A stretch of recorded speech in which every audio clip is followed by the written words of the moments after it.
House videos shortly hereafter. Some of the stuff I didn't include in the video, but I thought it would just be cool to do a quick, 10-minute live here and drop some of the info you guys might find interesting. So, of course, there's the Zemeckis, who's the guy that shot his 40 caliber off before any of the actual shooting from Kyle Rittenhouse took place over by Car Source Lot 2, I believe, in Kenosha, Wisconsin. So you got this guy who's shooting. There's a mob kind of getting riled up. There's people lighting dumpsters on fire. And everybody says that Joseph Rosenbaum, he was the aggressor in the beginning of this case. And there's a lot of footage of him dropping racial slurs and threatening people and going a little nutso. Um, I mean, you guys all already know my opinion. Kyle Rittenhouse shouldn't have been there that night. He shouldn't have been out walking around with a rifle. However, in hindsight here, we're not going to get over that. We're just going over the ballistics and forensics and whatnot. So what's interesting to me, well, there's Dr. Kelly, who is the coroner and who was the one doing the autopsy on Rosenbaum's body. And what was interesting about it is originally the prosecution, for crime scene investigation and whatnot, they were trying to say that Rittenhouse was the aggressor and that he was actually chasing Rosenbaum down because here's the thing with Rosenbaum, he was shot in the groin, he was shot in the hand, and then he was shot in the back of the head and shot in the back, like right about where, shoulder back connect to the neck or whatnot. So, and a lot of people made the assumption that Rittenhouse had ran him down. But what's interesting about when they did the autopsy report, when Dr. Kelly was testifying in court for it, and I was looking at some of the stuff, when they're checking for all of the gunpowder residue, and for all y'all that don't know much about firearms or barely getting into it, anytime you shoot, there's always going to be a powder burst out at the end of your muzzle. Depending what type of firearm you have, it could be anywhere from 0 up to 12 feet, but it's kind of pushing it. So you have to be fairly close. I mean, it's to get it all over you. You have to be very close though to get it specifically just concentrated in one area, because that means you are close enough before all that soot and gas can expand as it exits the barrel, exits the muzzle of your firearm. So like looking at this dude's, his hand had to seriously be, he's got it all up and down. And in the video I'm about to drop, you can actually see the concentration around where the gunshot wound was. And this is in the medical file. But I thought it was interesting because, first and foremost, he wasn't shooting him from a long distance away like originally that was in the prosecution's, kind of their case built on. So, that one right there. Number two, how he had his hand out like that, it's as if he was reaching for something, trying to take the gun or lunging or something along that line. Rittenhouse popped him 4 times. Like I said, groin, hand, head, neck, and that was all within, split second.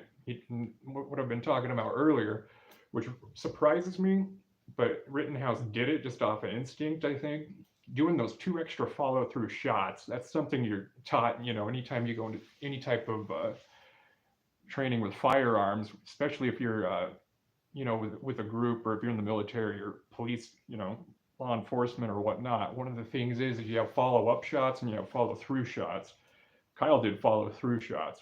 Basically, it was make sure that the threat's been taken care of and then take off and book it. So, I mean, it was interesting that he did that. A lot of people thought he was an active shooter until they did the forensics and found out, okay, this kid, this guy got shot, but as he was falling forward, that's when he got shot in the back, 1, 2, boom. So, that's another interesting factor. Then, of course, later on there was the camera footage and the drone footage. And in the video that I'll be dropping, you can actually see Rittenhouse running down. He's going down in between those cars or whatnot. You can see Rosenbaum coming down. And then you can see in the picture, you can actually see the powder burst, after he discharged the firearm. you can see it kind of waft or whatever, and then you see him run around the car and take off. So I mean, that was a huge, huge, huge factor, like in his case, as far as going for the whole self-defense. Rittenhouse wasn't the active shooter. Rosenbaum was the aggressor. And that played a huge part. I mean, that's really one of the things that got him off completely. And I mean, it was just, I don't know. I found it interesting because you look at it, the assumptions that they made, they were in such a rush to try that case, and everything along that line. And I know it's because there was a lot of civil unrest. And with what was going on in the United States at the time, we were at that pandemic, George Floyd, then Jacob Blake, and then now there's another shooting. And I mean, it's people demanding results for something because their communities have been under chaos for quite some the last couple months. So I mean, it's an interesting aspect. That Joseph Rosenbaum, total scumbag, dude. Don't get me wrong. And guys whipping chains and threatening people and stuff like that. But yeah, so I mean, we'll be dropping the forensic on that. I have like a map, kind of mapped out, where you've got Car Source, which is the lot that Rittenhouse and his buddies were guarding, or whatever the case was. And there's a lot of inconsistencies in that. I mean, you had people that owned it under oath stating they never asked anybody to guard their property, yet they also had pictures taken with them, but that's a whole nother story. So it starts off there where Rosenbaum's dropped, took 4 shots. At this point would be when Rittenhouse runs around and he actually takes off down the road saying he's looking for the police because he was going to go notify them and let them know that he had shot somebody. And that's when the mob crowd started to kind of chase him. But we haven't gotten that far yet releasing the videos. But I just thought it'd be fun to share that little bit about the, with the gunpowder residue, as well as the forensic of when he got shot, falling forward and then getting shot in the back of the head. So, it's interesting. It's kind of cool. I don't know. I still think it's crazy that he did 2 follow-throughs, though. I mean, like follow-up shot would be like if you and your, I don't know, say you're on SWAT, or say you're on a fire team and you're clearing rooms or whatnot. And follow-up shot would be like if I was on point, first guy in, I shot somebody, I didn't necessarily maybe neutralize the threat 100%. And sometimes whomever's after you, point man or another one of your teammates, would come in and do a follow-up shot, hit them, make sure they stay down. But it's interesting that follow-through shots from Rittenhouse. It's kind of shocked me. But I mean, 4 rounds in a second. You can see how large that big old soot cloud is coming up from there. And that's, I don't know, interesting. But we'll keep dropping more of it. The one thing that people kept asking me about too is like, what kind of AR-15 did he have? And it was just your standard 223 556 Smith & Wesson M&P, and it was like the Sportster 2. That's like it's a $600 AR. I'm not really big on those because I'm just a snob when it comes to ARs. I gotta go Colt.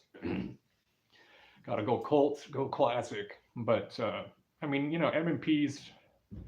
I've had a M&P Shield pistols. I just never cared for the idea of having an AR platform. But Rittenhouse had that, and then he had the what was it? Sightmark red dot optic on it. It's not really that fancy of a red dot, but you also look at it this way: he was a kid who didn't really know a whole lot about it. And of course his buddy Strawselled it, which held it illegal. But you shouldn't have even had it in the first place, technically. But I don't know. The gun itself plus the optic, you're looking, I don't know, $700, something like that. If I remember correct, like that kid, he was using his stimulus check or whatever from COVID, and had his buddy buy it for him. Which, to this day, there's 2 characters in this story that I just can't get over, not getting in trouble. One of them is that Gage Ghost Spritz. I can never say his name right. because that dude's a convicted felon carrying a concealed firearm. He's got a Glock 27. You know, you've got him, and then you've got this kid who straw sold, you know, the rifle over to Rittenhouse. Man, he got immunity to testify or whatever. I'm just thinking, damn. But anyways, guys, I thought I'd hop on. You guys all enjoy your evening. I'll keep the videos coming.